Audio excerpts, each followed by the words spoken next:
Baik, Assalamualaikum warahmatullahi wabarakatuh. Perkenalkan, nama saya Masyala Lydia Dwi Putri dengan NPM C1C023035. Di kesempatan kali ini saya akan menjelaskan materi, yaitu materi akuntansi keuangan lanjutan dengan judul segmen operasi berdasarkan PSAK 5. Nah, bayangkan sebuah perusahaan besar dari luar terlihat seperti satu organisasi yang solid, tapi sebenarnya di dalamnya ada banyak bagian yang bekerja seperti organ tubuh. Ada yang membuat produk tertentu, ada yang memberikan jasa, ada yang mengurus pemasaran, dan ada yang fokus pada pengembangan bisnis. Nah, karena perusahaan punya banyak unit seperti ini, investor membutuhkan gambaran yang jelas. Unit mana yang paling menghasilkan pendapatan, mana yang paling banyak menggunakan aset, dan mana yang memberikan keuntungan atau justru menyebabkan kerugian. Nah, inilah alasan mengapa konsep segmen operasi dalam PSAK 5 itu penting, karena membantu perusahaan menjelaskan bagian-bagian penting yang berperan dalam kinerjanya. Nah, segmen operasi sendiri adalah bagian atau unit dalam perusahaan yang memenuhi 3 syarat. Yang pertama, itu unit itu menghasilkan pendapatan dan menimbulkan beban. Nah, yang kedua, itu kinerjanya secara rutin ditinjau oleh pihak yang disebut CODM. Nah, yaitu pihak yang membuat keputusan strategis seperti CEO atau komite manajemen. Dan yang ketiga, unit tersebut memiliki informasi keuangan yang bisa dipisahkan seperti pendapatan, biaya, atau aset tertentu. Jadi, segmen operasi itu ibarat pemain utama yang punya catatan kinerja sendiri dan rutin dievaluasi.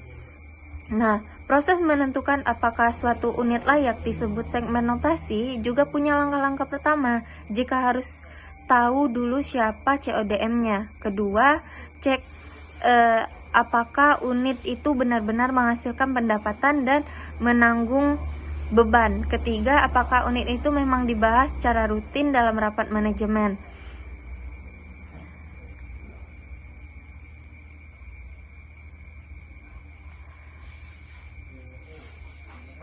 Nah, keempat itu pastikan informasinya bisa dipisahkan. Kalau keempat langkah ini terpenuhi, maka unit tersebut adalah segmen operasi. Misalnya, sebuah perusahaan punya 8 unit, tapi setelah dicek hanya 5 yang benar-benar rutin dievaluasi dan punya laporan terpisah. Maka hanya 5 itu yang terpilih sebagai segmen operasi. Nah, setelah segmen operasi ditentukan, ada aturan berikutnya, yaitu tidak semua segmen operasi harus ditampilkan terpisah dalam laporan keuangan. Nah, tujuannya itu agar laporan tetap ringkas dan fokus hanya pada bagian yang benar-benar signifikan. Nah, disinilah muncul aturan ambang batas kuantitatif, yaitu aturan 10% dan 75% segmen akan dilaporkan secara terpisah jika memenuhi salah satu dari 3 kriteria. 10% pendapatan segmen minimal 10% dari total pendapatan, atau laba atau rugi segmen minimal 10% dari total laba atau rugi gabungan. Nah, atau aset segmen minimal 10% dari total aset. Kalau segmen lolos salah satu saja, dia sudah berhak ditampilkan sendiri.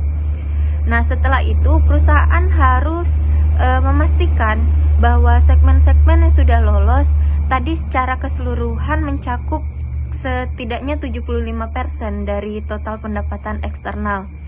Nah, kalau belum mencapai angka tersebut, maka perusahaan harus menambah segmen lain secara bertahap sampai terpenuhi. Proses ini memastikan bahwa laporan keuangan benar-benar menggambarkan mayoritas aktivitas perusahaan. Nah, intinya di sini yaitu PSAK 5 itu membantu perusahaan menampilkan informasi yang paling penting tentang bagaimana bisnis berjalan di balik layar. Nah, segmen operasi dan segmen dilaporkan itu membantu pengguna laporan keuangan memahami bagaimana yang paling berpengaruh terhadap kinerja perusahaan. Nah, mungkin itu saja materi yang bisa saya sampaikan. Lebih dan kurang saya mohon maaf. Saya akhiri, wabillahi taufiq wal hidayah. Wassalamualaikum warahmatullahi wabarakatuh.